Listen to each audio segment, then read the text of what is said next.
इनको हम लोग इम्यूनोग्लोब्यूलिन्स बोलते हैं, क्योंकि इनमें ग्लोब्यूलिन प्रोटीन होता है और ये इम्यूनिटी दिखाते हैं, इसीलिए इनका नाम पड़ गया इम्यूनोग्लोब्यूलिन। ठीक है, आगे बढ़ते हैं हम लोग। तो हम लोग को क्या दिखता है कि हम लोग का जो कॉम्प्लीमेंट प्रोटीन्स है उसका दो पार्ट है। कॉम्प्लीमेंट प्रोटीन्स का दो पार्ट है। सबसे पहला पार्ट है प्लाज्मा प्रोटीन, ठीक है, और दूसरा पार्ट है सेल सरफेस प्रोटीन। सेल के सरफेस पे जो प्रोटीन पाया जाएगा उसको सेल सरफेस बोलेंगे, और प्लाज्मा में जो पाया जाएगा उसको क्या बोलेंगे? प्लाज्मा प्रोटीन्स बोलेंगे। ठीक है, नेक्स्ट हम लोग देखते हैं तो साइटोकाइंस का भी दो टाइप्स मिलता है हम लोग को। सबसे पहला टाइप है इंटरल्यूकिन और दूसरा टाइप है हम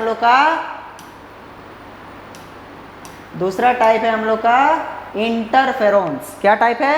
दूसरा टाइप है हम लोग का इंटरफेरोन्स।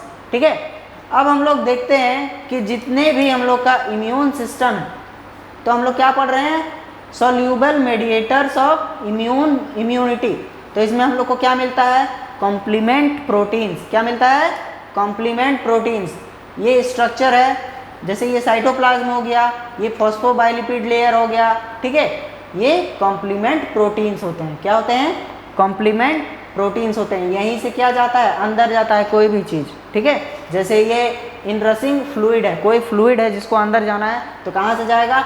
कॉम्प्लीमेंट प्रोटीन से। ये क्या करते हैं? एक चैनल के जैसा बनाते हैं उसमें, ताकि वो एक जगह से दूसरे जगह ट्रैवल कर पाए, सेल से अंदर या सेल से बाहर। ठीक है, अब ये इनएक्टिव प्लाज्मा प्रोटीन्स होते हैं। कैसे प्रोटीन्स होते हैं? इनएक्टिव प्लाज्मा प्रोटीन्स होते हैं। और ये कैसे होते हैं? सेल सरफेस प्रोटीन होते हैं, मतलब सेल्स पे पाया जाएगा, सेल्स के ऊपर पाया जाएगा, इसीलिए इनको क्या बोला जाता है? Cell surface protein. ठीक है, आगे बढ़ते हैं हम लोग। तो हम लोग को क्या पता चलता है कि जब ये लोग को एक्टिवेट किया जाता है, ये जब एक्टिवेट हो जाते हैं तो ये क्या बनाते हैं? Membrane attack complex. क्या बनाते हैं? मेम्ब्रेन अटैक कॉम्प्लेक्स, जिसको हम लोग MAC या मैक भी बोलते हैं। ठीक है, नेक्स्ट हम लोग देखेंगे कि जितने भी हम लोग के पोरीन्स होते हैं या पोर प्रोटीन्स होते हैं, क्या होते हैं? पोर प्रोटीन्स जो होते हैं हम लोग के, वो क्या होंगे? प्लाज्मा मेम्ब्रेन में पाया जाएंगे। क्या होगा? प्लाज्मा मेम्ब्रेन में पाया जाएगा और EFC को क्या करेगा? एंटर करने देगा। ठीक है, और क्या होगा हम लोग का? जितने भी हम लोग के क्या होते हैं? कोट होते हैं, प्रोटीन कोट होता है ना बैक्टीरियाज में, तो वो क्या करते हैं? पैथोजेंस को अट्रैक्ट करेंगे। क्या करेंगे? अट्रैक्ट करेंगे। और क्या होगा? न्यूट्रोफिल को और मैक्रोफाजेस को एक्टिवेट करने का काम आएगा, ताकि वो अपना काम कर पाएँ, और जो बैक्टीरियाज था, जो वायरसेस था, उनको क्या करेगा? मार पाएगा। ठीक है, डिस्ट्रॉय कर पाएगा। कॉम्प्लीमेंट्री प्रोटीन्स जो थे हम लोग को क्या करते हैं? वो एक्ट करते हैं एक कॉम्प्लीमेंट सिस्टम की तरह। जैसे कोई भी ऑर्गेनाइजेशन है तो सबका अलग अलग ड्यूटी होता है, तो वैसे ही कॉम्प्लीमेंट प्रोटीन्स का भी अलग अलग ड्यूटी होता है, अलग अलग जगह प्रेजेंट होते हैं, तो एक सिस्टम बनाते हैं और उन सिस्टम को बोलेंगे कॉम्प्लीमेंट सिस्टम। ठीक है, नेक्स्ट बढ़ते हैं हम लोग। तो हम लोग को क्या पता चलता है? जो हम लोग के साइटोकाइंस थे, जो सेकंड कैटेगरी था, उनके बारे में हम लोग पढ़ेंगे। तो साइटोकाइंस जो है ये क्या होते हैं? स्मॉल सोल्यूबल मॉलिक्यूल्स होते हैं। क्या होते हैं? स्मॉल सोल्यूबल मॉलिक्यूल्स होते हैं। ठीक है, और सिक्रीट किससे होते हैं? TH सेल से। किससे होते हैं? TH सेल से और इन्फेक्टेड सेल से। ठीक है, TH क्या था? T helper cells. ठीक है, और ये क्या करते हैं? बाइंड करते हैं सेल सरफेस रिसेप्टर से। किससे बाइंड करेगा? सेल सरफेस रिसेप्टर से बाइंड करेगा और क्या कर देगा?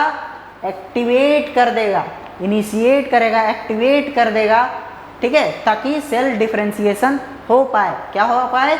सेल डिफरेंशिएशन हो पाए। किसका? इम्यून सिस्टम का। किसका? इम्यून सिस्टम का। और क्या करता है? स्टिमुलेट करता है फैगोसाइटोसिस को, मतलब फैगोसाइटोसिस फैगोजोम्स को क्या करेगा? एक्टिवेट कर देगा, ताकि वो एनगल्फ कर पाए किसको? बैक्टीरियाज को, वायरसेस को, फॉरेन मटेरियल्स जो हम लोग को नुकसान पहुंचाने वाले हैं उनको। ठीक है, अब ये दो टाइप्स के होते हैं। कितने टाइप्स के होंगे? दो टाइप्स के हम लोग पढ़ रहे थे ना, इंटरल्यूकिन्स और इंटरफेरॉन्स।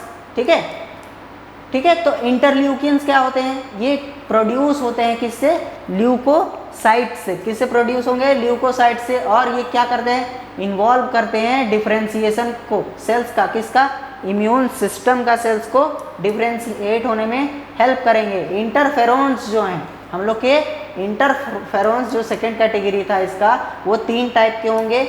उनमें पहला टाइप है अल्फा, दूसरा टाइप है बीटा और तीसरा टाइप है गामा। ठीक है, IFN तो इंटरल्यूकिन है, ठीक है, और इंटरफेरॉन्स है। तो ये पहला है अल्फा, दूसरा है बीटा और तीसरा है गामा।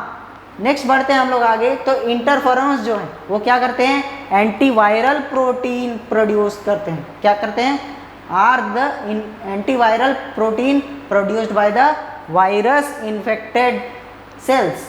जो सेल्स वायरस से इन्फेक्टेड है उनसे क्या होगा, प्रोड्यूस होगा कौन, इंटरफेरॉन्स। कौन प्रोड्यूस होगा, इंटरफेरॉन्स। कितने तरह के फॉर्म होंगे, 3 तरह के, अल्फा, बीटा और गामा। ठीक है, नेक्स्ट आगे बढ़ते हैं हम लोग। तो हम लोग को क्या पता चलता है कि हम लोग का जो एंटीबॉडीज था उनको क्या बोल रहे थे हम लोग, इम्यूनोग्लोब्यूलिन्स। ये इम्यून करते हैं, ग्लोब्यूलिन प्रोटीन्स होता है, इसीलिए इनको बोलते हैं हम लोग इम्यूनोग्लोब्यूलिन। तो पहला हम लोग का ऑप्शन ये हो गया, दूसरा है साइटोकाइंस, तीसरा है इंटरल्यूकिन्स और चौथा है